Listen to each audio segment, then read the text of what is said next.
Heart of the ocean episode 129। सारा की साजिश और रात का बड़बड़ाना। अग्निहोत्री मेंशन सारा का गुस्सा और जासूसी। सारा अपने कमरे में बैठी थी और गुस्से से आग बबूला होकर अपने सामने बिखरी हुई फाइल्स को घूर रही थी।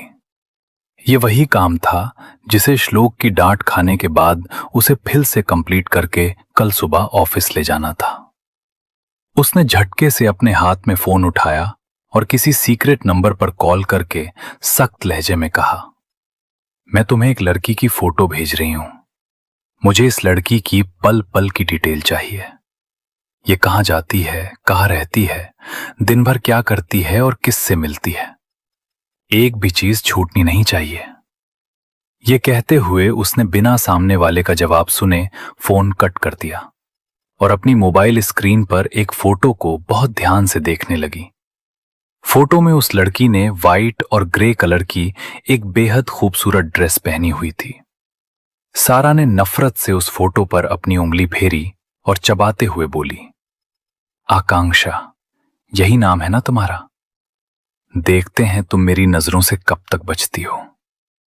तभी सारा को वो मंजर याद आया जब एक दिन वो गलती से ऑफिस बंद होने के बाद श्लोक की प्राइवेट पार्किंग एरिया में चली गई थी। वहां उसने श्लोक को आते देखा था और उसके आगे आगे आकांक्षा चल रही थी। आकांक्षा का चेहरा गुस्से से लाल था। तब श्लोक ने अपनी कार के पास पहुंचकर अचानक आकांक्षा को अपनी मजबूत गोद में उठा लिया था और जबरदस्ती कार के अंदर बिठाकर उसे अपने साथ लेकर निकल गया था।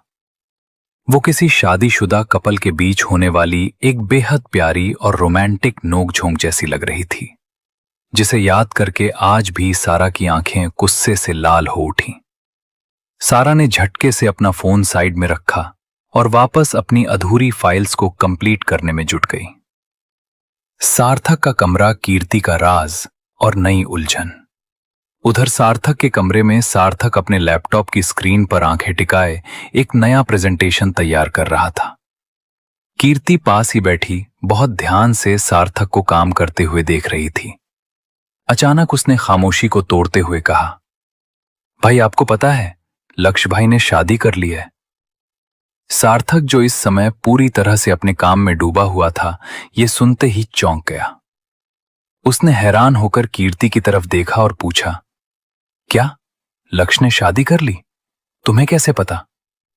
कीर्ति एकदम एक्साइटेड होकर बताने लगी, आपको पता है ना, उस दिन बड़ी अम्मा की तबीयत बहुत खराब थी और भाई बहुत जल्दबाजी में उनसे मिलने हवेली आए थे। उनके साथ लक्ष्य भाई, उनकी वाइफ प्रिया भाभी और एक और लड़की आई थी। हाँ, वो लक्ष्य भाई की बहन थी। क्या नाम था उसका? हाँ, आकांक्षा। वो भी साथ आई थी। सार्थक की आंखें ये सुनकर बड़ी हो गईं। उसने पूछा, एक और लड़की श्लोक भाई के साथ? कीर्ति ने हाँ में सिर हिलाया और कहा, हाँ भाई, वो लड़की बहुत ज्यादा सुंदर थी।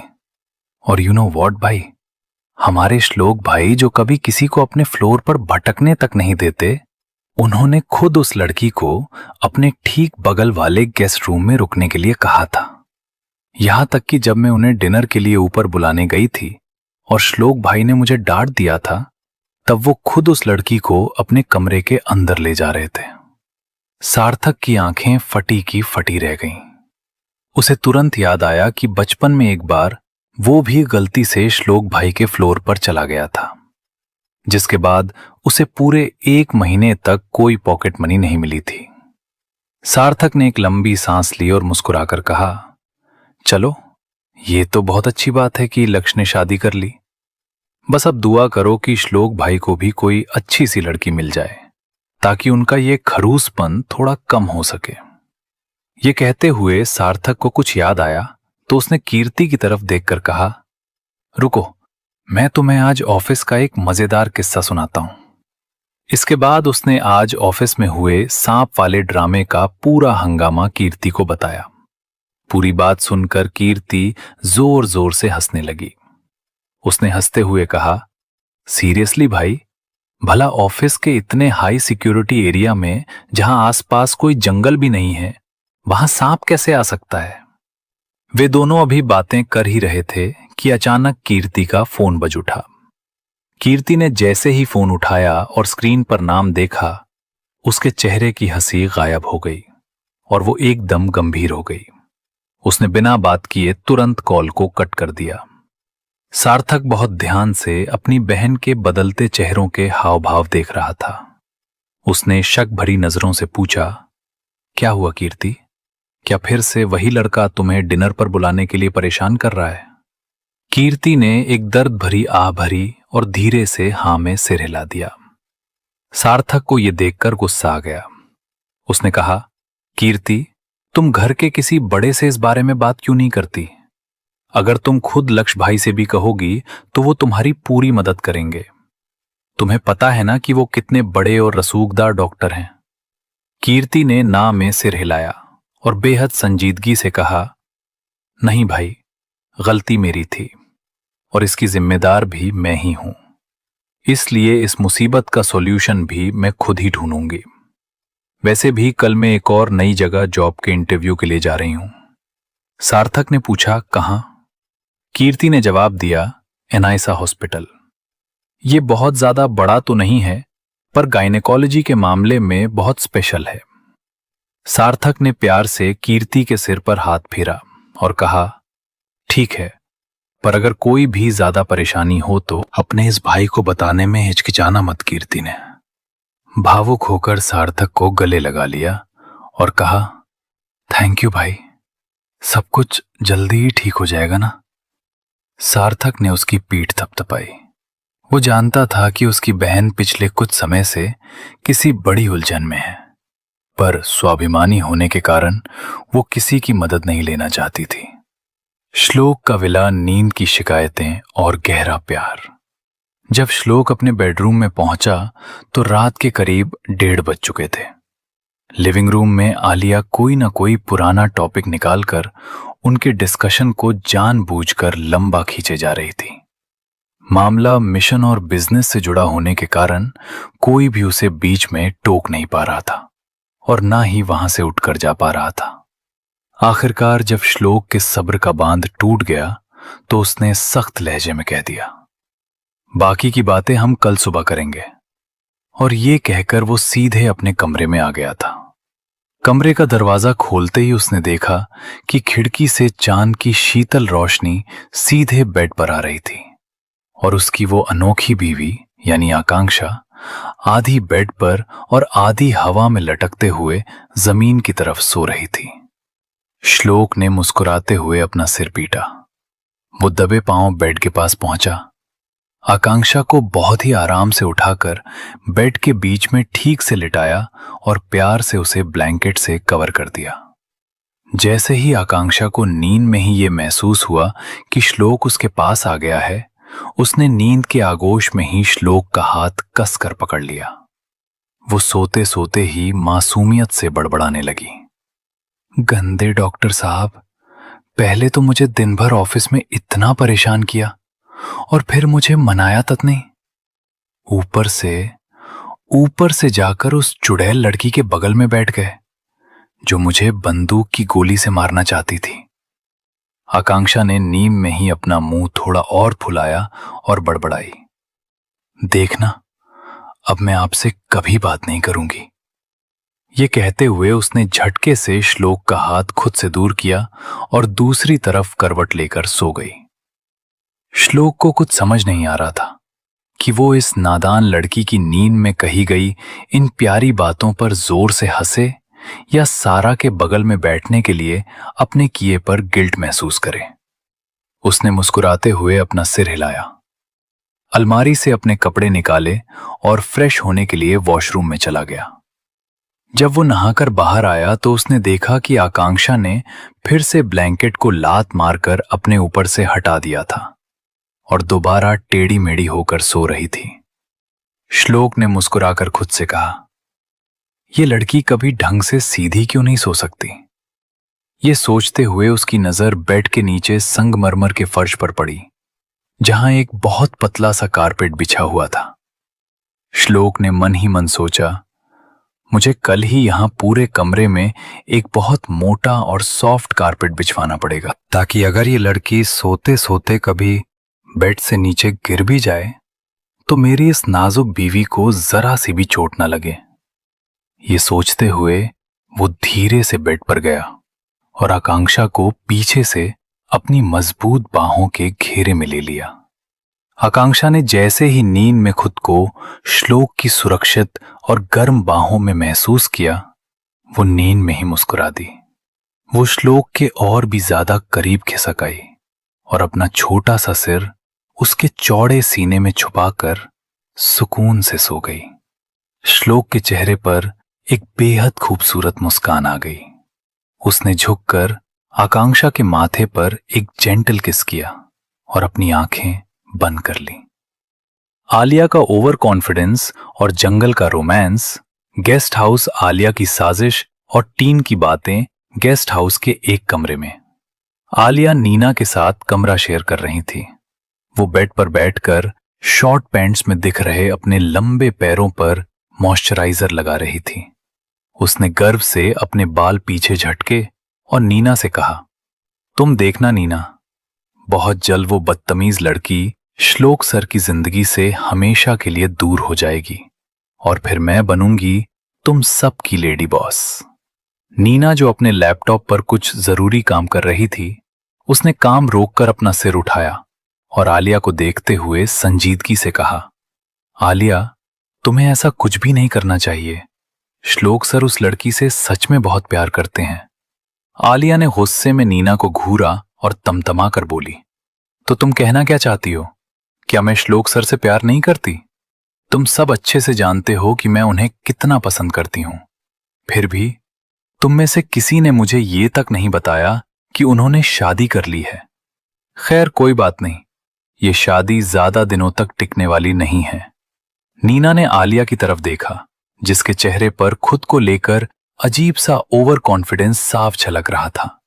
नीना ने चुपचाप अपना सिर हिला दिया। वो आकांक्षा और श्लोक की मजबूत बॉन्डिंग को अपनी आंखों से देख चुकी थी, इसलिए वो अच्छे से जानती थी कि दुनिया की कोई भी ताकत उन दोनों को एक दूसरे से अलग नहीं कर सकती। दूसरा कमरा। ग्रे और विपिन की चिंता वहीं पास के दूसरे कमरे में ग्रे विपिन के साथ रुका हुआ था। ग्रे ने खिड़की के पास खड़े होकर चिंता जताते हुए कहा, विपिन, तुम्हें नहीं लगता कि आलिया ने आज मीटिंग में जो कुछ भी किया वो सब जानबूझकर किया था क्या? हमारी यंग मैडम आकांक्षा इस बात से नाराज नहीं होंगी? विपिन बेड पर लेटा हुआ अपने पैरों को धीरे धीरे मूव करने की कोशिश कर रहा था। उसने मुस्कुराकर जवाब दिया, अरे भाई, अगर मैडम सर से नाराज होंगी भी तो श्लोक सर उन्हें मनाना बहुत अच्छे से जानते हैं। उन दोनों के बीच ऐसी छोटी मोटी प्यारी नोकझोंक तो चलती ही रहती है। ग्रे ने गहरी सांस ली और कहा, हाँ वो तो ठीक है, पर यह बात आलिया के भेजे में नहीं घुस रही है। विपिन ने अपनी वॉकिंग स्टिक को साइड में रखा और बेड पर ठीक से बैठते हुए कहा, तुम अभी मैडम को ठीक से जानते नहीं हो ग्रे। वक्त आने पर वो खुद आलिया को अच्छे से समझा देंगी। चलो अब ज्यादा मत सोचो और चुपचाप सो जाओ। जंगल वाला घर, आधी रात की भूख और पहला निवाला उधर जंगल वाले रहस्यमयी घर में। आरुषि डाइनिंग टेबल पर चुपचाप बैठकर खाना खा रही थी। उसने दीवार पर टंगी घड़ी की तरफ देखा। रात के 2 बजे बज रहे थे। फिर उसने अपनी नजरें सामने बैठे उस शख्स पर टिकाईं जो बड़े चाव से उसी के साथ खाना खा रहा था। प्रशांत इस समय काफी शांत और रिलैक्स दिख रहा था और उसके चेहरे के हाव भाव बता रहे थे कि उसे खाना बहुत पसंद आया है। असल में दिन में जब वो आरुषि के साथ खुलकर हंस रहा था और अचानक उसे इस बात का एहसास हुआ था, तो वो गुस्से में आरुषि को वहीं अकेला छोड़कर अंदर आ गया था और खुद को कमरे में बंद कर लिया था। दवाइयों के असर की वजह से वो सो गया था और अभी कुछ देर पहले ही उसकी आंख खुली थी। तेज भूख लगने के कारण जब वो किचन में कुछ ढूंढने आया, तब उसने आरुषि को वहां खाना बनाते देखा था। आरुषि ने भी दिन से कुछ नहीं खाया था, इसलिए वो अपने लिए कुछ पका रही थी। वैसे तो इस घर में रोज बहुत ही सादा और फीका हेल्दी खाना बनता था, जिसे खा खाकर आरुषि बुरी तरह बोर हो चुकी थी। आज उसने अपनी पसंद का कुछ बनाया था, जिसकी खुशबू पूरे घर में महक रही थी। डाइनिंग एरिया चिड़ियां और प्यार से खिलाना। प्रशांत ने खाना खाने के बाद अपने हाथ नैपकिन से पोंछे और अपना सिर उठाकर आरुषि को देखा, जो बहुत ही छोटे छोटे बाइट्स लेकर धीरे धीरे खाना चबा रही थी। प्रशांत अब तक अकेले ही 2 प्लेट वेज बिरयानी साफ कर चुका था और आरुषि की आधी प्लेट भी खत्म नहीं हुई थी। ये देखकर प्रशांत की आंखें संशय से छोटी हो गईं। उसने आरुषि को टोकते हुए कहा, क्या तुम कोई चिड़िया हो जो इतना धीरे धीरे खा रही हो? उसकी ये अचानक कही बात सुनकर आरुषि ने अपना छोटा सा गुलाबी चेहरा ऊपर उठाया और बड़ी बड़ी आंखों से कंफ्यूजन में उसे देखने लगी। उसका वो मासूम और क्यूट फेस देखकर प्रशांत का सख्त दिल एक पल के लिए अंदर से पूरी तरह नरम पड़ गया। पर उसने तुरंत खुद को संभाला और थोड़ा सख्त होते हुए कहा, तुम कब से एक ही निवाले को चबाए जा रही हो? क्या तुम्हारे मुंह में जगह नहीं है? ये कहते हुए उसने बिना कुछ सोचे समझे आरुषि की कुर्सी को अपनी तरफ खींचा। उसकी प्लेट से चम्मच में काफी सारे चावल भरे और सीधे उसके मुंह के पास ले गया। आरुषि ने ना चाहते हुए भी अपना मुंह खोला। अब उसका मुंह पूरी तरह चावल से भर चुका था और उससे कुछ बोलते नहीं बन रहा था। उसने जल्दी जल्दी चावल को चबाया और गले से नीचे निगला। जैसे ही उसने कुछ कहने के लिए अपना मुंह खोला, प्रशांत ने मुस्कुराकर वापस दूसरा चम्मच उसके मुंह में डाल दिया। ऐसे ही करते करते आरुषि अब प्रशांत के हाथ से बड़े प्यार से खाना खाने लगी थी। उन दोनों को खुद इस बात का एहसास नहीं हुआ कि वे कब एक दूसरे की आंखों में आंखें डाले इतने प्यार से बैठकर डिनर कर रहे थे। पूरा खाना खिलाने के बाद प्रशांत ने बहुत ही जेंटली नैपकिन से आरुषि के होंठों के कोनों को साफ किया। फिर उसे पानी का गिलास थमाते हुए मजाकिया लहजे में कहने लगा, तुम सच में कितनी दुबली पतली हो आरुषि। अगर इसी तरह कम खाना खाती रही तो किसी दिन इस जंगल की तेज हवा से ही उड़ जाओगी आरुषि। जो अब तक प्रशांत के गुस्से से थोड़ा डर रही थी, उसकी ये मजेदार बात सुनकर खिलखिलाकर हंस पड़ी। हंसते समय उसके गोरे गालों पर 2 गहरे और बेहद खूबसूरत डिंपल्स पड़ रहे थे, जो उसकी खूबसूरती को कई गुना बढ़ा रहे थे। जंगल की रात, अचानक एक पैशनेट किस। इस वक्त वे दोनों डाइनिंग टेबल पर एक दूसरे के बेहद करीब बैठे हुए थे। न जाने प्रशांत के दिल और दिमाग में क्या हलचल हुई। उसने अपनी सुध बुध खो दी।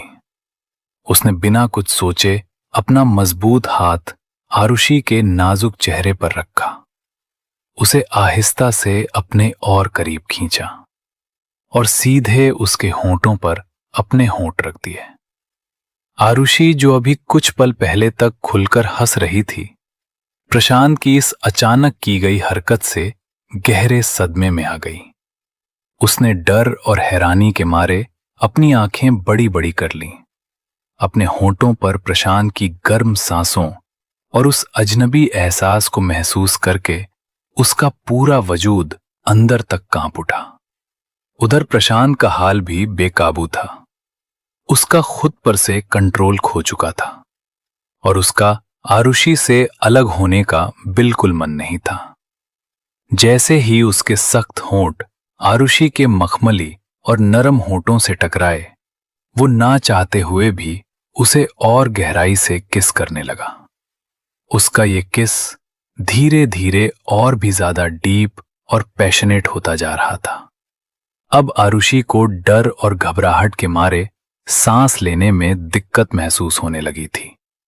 जब प्रशांत को एहसास हुआ तो वो धीरे से उससे अलग हुआ। उसने अपनी धड़कनों को काबू करते हुए प्यार से आरुषि के सिर को थपथपाया और भारी आवाज में कहा, चलो अब जाकर चुपचाप सो जाओ। ये कहकर वो बिना पीछे मुड़े तेज कदमों से सीधा अपने कमरे की तरफ चला गया। इस समय प्रशांत के खुद के दिल की धड़कनें 7वें आसमान पर थीं। उसे अपनी इस अचानक की गई हरकत पर खुद के चेहरे पर एक अजीब सी तपन और जलन महसूस हो रही थी, जिससे उसके गाल लोक लाज में एकदम लाल हो गए थे। उधर डाइनिंग एरिया में अकेली खड़ी आरुषि ने धीरे से अपनी उंगलियों से अपने होंठों को छुआ। प्रशांत के होंठों की छुअन अभी भी वहां मौजूद थी, जिसे महसूस करते ही उसके गालों की लाली और ज्यादा बढ़ गई। वो धीरे से मुड़ी और कॉरिडोर के उस बंद दरवाजे को एकटक देखने लगी, जिसके अंदर प्रशांत गया था। इस समय आरुषि की आंखों में कुछ अजीब और अनजाने से इमोशंस साफ दिखाई दे रहे थे, जो उसे ना चाहते हुए भी प्रशांत की तरफ खींच रहे थे। आगे की कहानी जानने के लिए सुनते रहिए हार्ट ऑफ द ओशन हमारे YouTube चैनल ऑडियो ड्रामा पर।